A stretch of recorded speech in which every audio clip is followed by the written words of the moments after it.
بسم اللہ الرحمن الرحیم۔ ماں باپ کی باتیں کڑوی ہوتی ہیں مگر یاد رکھیں نیم کے پتے کڑوے ہی سہی مگر خون تو صاف کرتے ہیں۔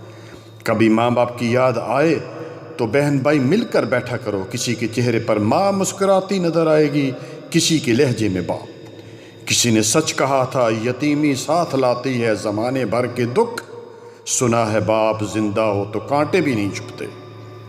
زندگی میں دو لوگوں کا بہت خیال رکھنا، ایک وہ جس نے تمہاری جیت کے لیے اپنا سب کچھ ہار دیا یعنی تمہارا والد، دوسرا وہ جس کی دعاؤں سے تم سب کچھ جیت گئے یعنی تمہاری ماں۔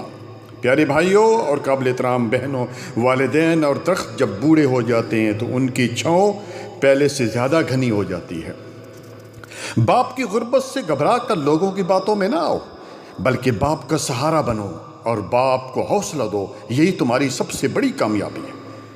اسی طرح سورج اور والد کی گرمی برداشت کرنا سیکھو، جب یہ ڈوب جاتے ہیں تو ہر طرف اندھیرا چھا جاتا ہے۔ کسی نے سچ کہا تھا وہ تھے محروم تعلیم سے مگر مجھ کو پڑھایا ہے، پسینہ حد سے بڑھ کر میری خاطر بہایا ہے، کھڑا رہتا ہوں شاہوں میں جو اپنا سر اٹھا کر، میرے والد نے مجھ کو آج اس قابل بنایا۔ اللہ اکبر۔ زندگی میں والدین کی قدر کرو پیارے بھائیوں، جب ان کا سایہ اٹھ گیا تو آدمی خون کے آنسو روتا ہے۔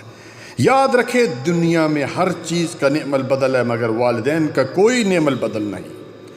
اور والدین دعا کے دو دروازے ہیں، ایک دنیا سے گیا رخصت ہوا ایک دروازہ بند، اور دوسرا رخصت ہوا تو دوسرا دروازہ بند، دونوں دعا کے دروازے بند ہو جاتے ہیں۔ بنی اسرائیل میں بہترین دعا والدین کے لیے اللہ تعالیٰ نے ہمیں بتائی، رب ارحمہما کما ربیانی صغیرا۔